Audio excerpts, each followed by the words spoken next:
मसे गुजारा बच्चा कर रही दी जेड़े दुनिया से देन वो मैं पूरे करने यार मर गया मैंने छोड़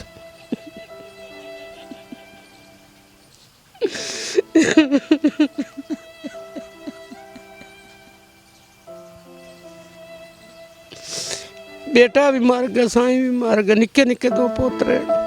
लाहौर की बातों की वीडियो देखने के लिए वीडियो को लाइक करें, चैनल को सब्सक्राइब करें, साथ में बेल आइकन पर जरूर प्रेस करें ताकि नई आने वाली वीडियो आप तक पहुंच सके। अस्सलाम वालेकुम नाजरीन, आपका मेज़बान असलम मूसा आपकी खिदमत में हाजिर है और आप देख रहे हैं लाहौर की बातें।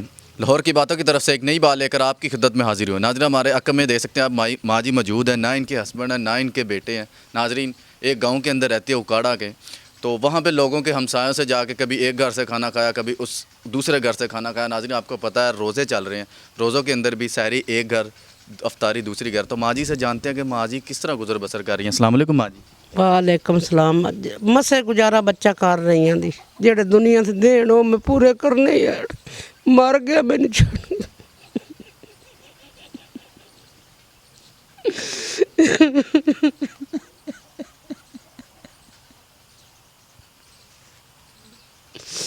ना मरदे ना मैं नहीं। माँ जी बेपुत्र भी कोई नहीं?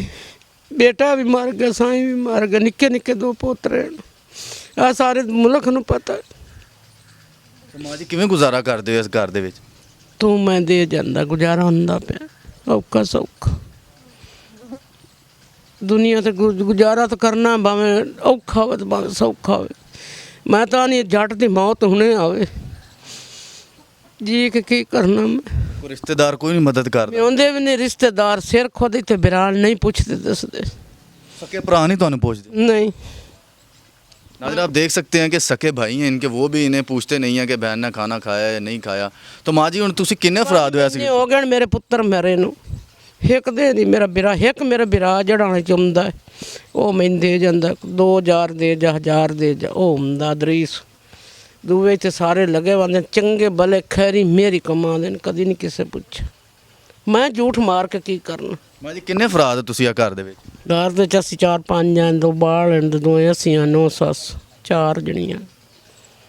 चार माँ जी जदों ना लब्बे फिर इंज सो जांदे हो? नहीं असीं एवें भुखे को नहीं सौंदे, अल्लाह सानूं दिंदा दा रोटी। मतलब हमसाए तुहाडे ठीक ना करदे ने, खिदमत वगैरह करदे ने, सौंदे? मैं रोटी मैनूं भी दिंदे ने, बच्चों नूं भी दिंदे, जेड़ा लग पाउंदा दुੱਧ भी दे जांदे ने।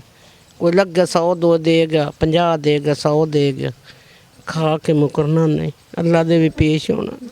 माँ जी एंड ते की कहना चाहते हो? तुहानू बड़ी दुनिया वेख रही है कि हेल्प करना, की आवाज़ बनना तुहाडी, की कहना चाहते हो? मैं तां दी पे मेरी इमदाद करन तो बड़ी मेहरबानी उन्हां दी, ना करन तां भी मेहरबानी दी। मुल्खां जो इन्ना कुछ दिंदे पैण तो मेरी भी इमदाद च करन।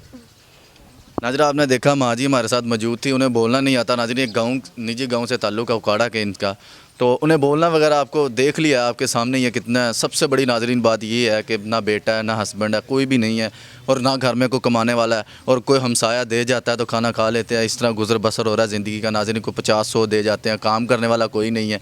तो माँ जी की हेल्प के लिए नीचे स्क्रीन पर नंबर चल रहा है। मैं तो कहता हूँ कि हमारे मुआशरे के अंदर ऐसे लोग मौजूद हैं जिनका एक दिन का लाखों रुपए का सदका है, और माह रमज़ान का बबरकत महीना है।